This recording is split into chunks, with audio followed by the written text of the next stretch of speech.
Hello friends, ગુરુદેવ દત્ત. મારો આજનો વિષય છે અમેરિકાના પ્રમુખ ડોનાલ્ડ ટ્રમ્પ. એમનો જન્મ 14/6/1946, 10:54 અને જમાઇકા યુએસએમાં થયેલો છે. અત્યારે ઓલ ઓવર વર્લ્ડમાં યુદ્ધની પરિસ્થિતિ ચાલી રહી છે. ઈરાન, ઇઝરાયલ અને અમેરિકા અને યુરોપના દેશો યુદ્ધની પરિસ્થિતિથી ઘેરાયેલા છે. ત્યારે આગળ હવે શું થશે, તો એના માટે આજે આપણે ડોનાલ્ડ ટ્રમ્પની કુંડળી જોઈશું. એમની કુંડળીની અંદર સિંહ લગ્ન ઉદિત થાય છે.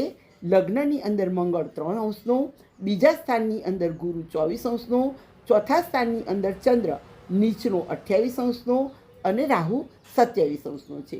10મા સ્થાનની અંદર રાહુ 27 અંશનો, સૂર્ય 29 અંશનો, બુધ 15 અંશનો અને વ્યય સ્થાનમાં શુક્ર 2 અંશનો અને શનિ 0 અંશનો છે.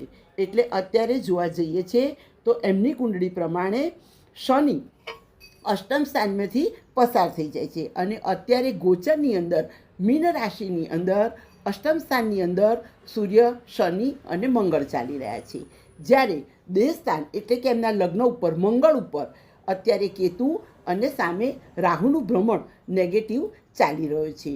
તો અત્યારે પરિસ્થિતિ અને સમય જોવા જઈએ છીએ તો ઓલ ઓવર વર્લ્ડના ગ્રહ ખરાબ છે અને એમાં પણ ટ્રમ્પના ગ્રહ અત્યારે વધારે નેગેટિવ છે અને એમનું સિંહ લગ્ન છે અને સિંહ લગ્નમાં કુંડળીમાં મંગળ યોગકારક છે અને પાપ ગ્રહથી પીડિત બની ગયો છે અને એમનું દેહસ્થાન એટલે લગ્નની આજુબાજુ પણ અત્યારે પાપ ગ્રહની દ્રષ્ટિ પડી રહેલી છે.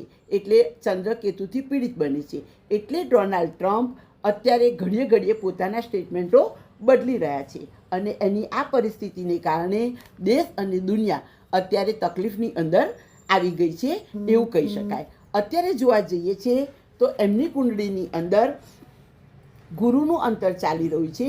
ગુરુનું અંતર 15/11/2016થી 15/11/2032 સુધી ચાલવાનું છે.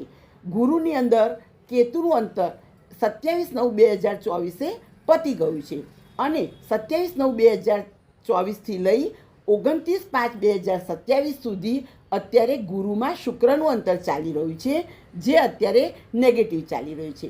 એટલે અત્યારે ટ્રમ્પ આખા દેશની અંદર ટેરિફ નાખી રહ્યા છે.